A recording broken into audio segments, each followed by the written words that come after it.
Hello বন্ধুরা, আজকে নতুন একটি ব্লগে আপনাদের সবাইকে স্বাগতম জানাই। আজকে নতুন একটি ব্লগ নিয়ে আজকে চলে এসেছি, যেটাতে আজকে রান্না হবে ইলিশ মাছ, বাঙালির যেটা প্রিয় মাছ ইলিশ মাছ, তার বেগুন দিয়ে ঝোল।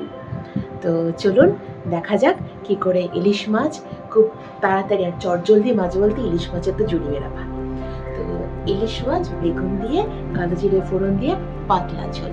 তো চলুন, মাছটাকে প্রথমে নুন আর হলুদ দিয়ে ধুয়ে রেখে দিয়েছিলাম, ভালো করে মাখিয়ে নিই। নুনটা আমি অলরেডি দিয়ে রেখেছি, আগে ধুয়ে নুন দিয়ে রেখেছি।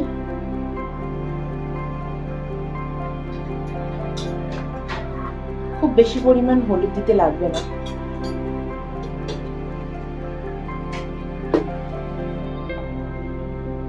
যেহেতু নুন দেওয়া আছে, অতিরিক্ত নুন হলে খেতে ভালো লাগে না। তো নুন আর হলুদ দিয়ে ভালো করে মেখে নিলে, ততক্ষণে আমি মাখাটা হয়ে গেলে গ্যাসটাকে জ্বালিয়ে দেব।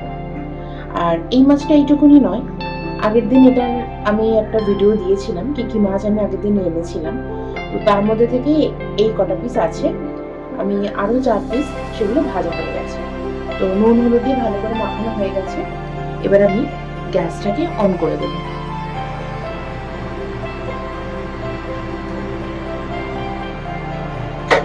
গ্যাসটা অন করে দিলাম, ততক্ষণ ফ্রাইং প্যানটা গরম হতে থাক।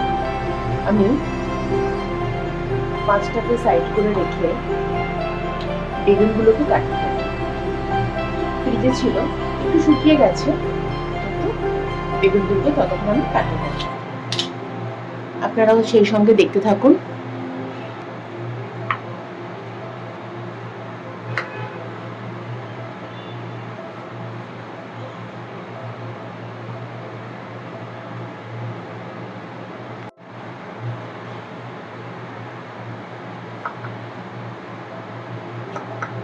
খুব বেশি ছোট ছোট করবো না বেগুনগুলোকে,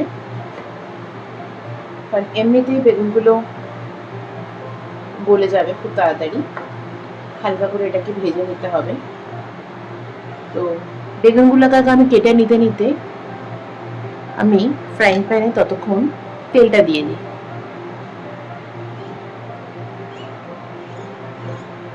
তেলটা একটু বেশি করেই দিয়ে দেবো। মাছ ভাজা হয়ে গেলে ওই একই ফ্রাইং প্যানে বেগুনগুলো ভেজে নেব। তেলটা গরম হোক, গরম হলে মাছগুলো এবার তেলে এক এক করে ছেড়ে দিতে হবে। তেল গরম হয়ে গেছে, এবার একে একে করে মাছগুলো আমি তেলের মধ্যে দিয়ে দেব।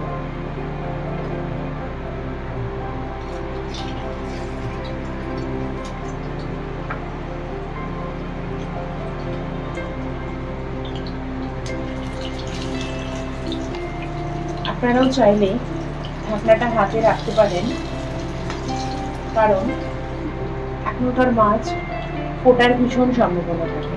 সে আপনি ফ্রিজে রাখুন কি বাজার থেকে আনুন,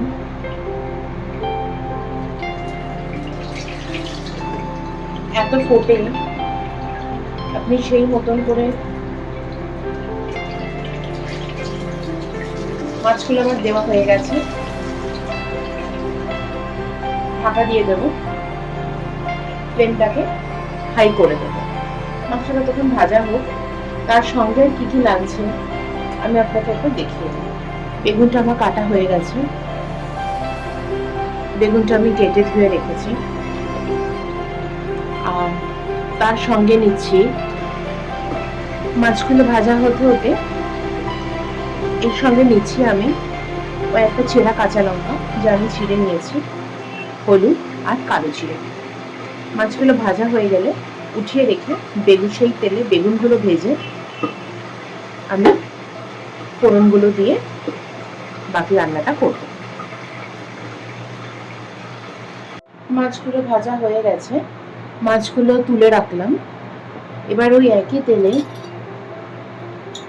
সামান্য কালো জিরে ফোড়ন দিয়ে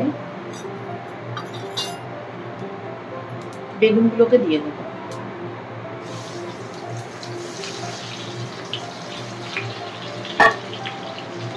বেগুনগুলোকে দিয়ে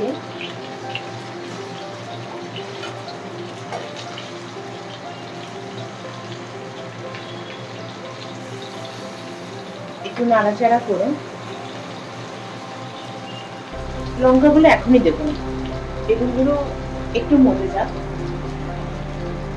আর তার সঙ্গে একটু নুনও দিয়ে দেবো। ততক্ষণ বেগুনগুলো হতে থাক, ঢাকা দিয়ে ফ্লেমটা কমানো থাকবে, মিডিয়াম ফ্লেমে রাখবে, একদম কমানো নয়, মিডিয়াম ফ্লেমে থাকবে। রাখা ছেঁড়া কাঁচা লঙ্কাগুলো এবার দিয়ে দেব, দিয়ে বেগুনগুলোকে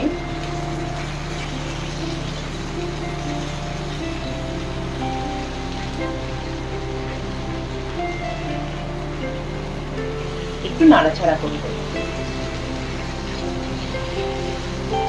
আর তেল দেওয়ার কোনো প্রয়োজন নেই, এমনিতেই বেগুনে প্রচন্ড রকম তেল খেয়ে নেয়,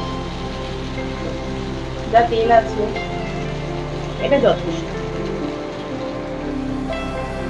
প্রায় নরম হয়ে এসছে বেগুনগুলো, ফ্লেমটাকে একটু বাড়িয়ে দিয়ে আর হালকা করে ভেজে নিয়ে এবার আমি জল দিয়ে দেবো। বেগুনগুলো প্রায় ভাজা ভাজা হয়ে এসছে, এবার এতে গ্যাসের ফ্লেমটা কম রেখে দিয়ে দেবো অল্প করে হলুদ গুঁড়ো।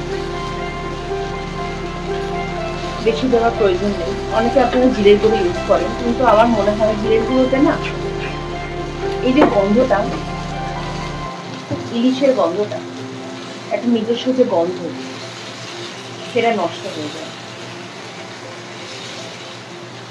একটু নেড়ে ছেড়ে এতে আমরা ঝোলের জন্য জল দিয়ে দেব। যে যেরকম ঝোল পছন্দ করেন সেই মতন জল দেবেন। যাদের বাড়ির মেম্বার বেশি তারা সেই বুঝে জল ইউজ করবেন। আচ্ছা, তার সঙ্গে আমাদের এইটুকু যথেষ্ট, কারণ আমরা মানুষ মাত্র দুজন, তিনজন বলা ভুল হবে। আমার যে দিদি আছেন উনি তো খাবারই খান না, তো ওই আমি যা রান্না করি তার থেকেই হয়ে যায়। আর আমার বর মশাইও খান না খুব একটা, তবু ইলিশ হলে একটু নাম শুনে খায়। তো যাই হোক, জলটা দিয়ে দিলাম, ততক্ষণ জলটা ফুটতে থাকুক, একটু ঢাকা দিয়ে দেব। গ্যাসের ফ্লেমটাকে অন করে ঢাকা দিয়ে এটা ততক্ষণ ফুটুক। ফুটে গেলে মাছগুলো আমরা ছেড়ে দেবো। ঝোলটা ফুটে গেছে, গ্যাসের ফ্লেমকে কম করে এবার মাছগুলোকে এক এক করে ঝোলের মধ্যে দিয়ে দেবো।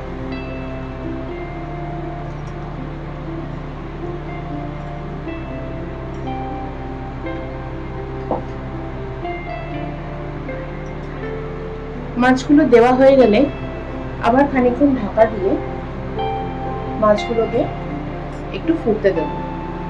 তখন গ্যাসের ফ্লেমটা মিডিয়ামে রাখবেন।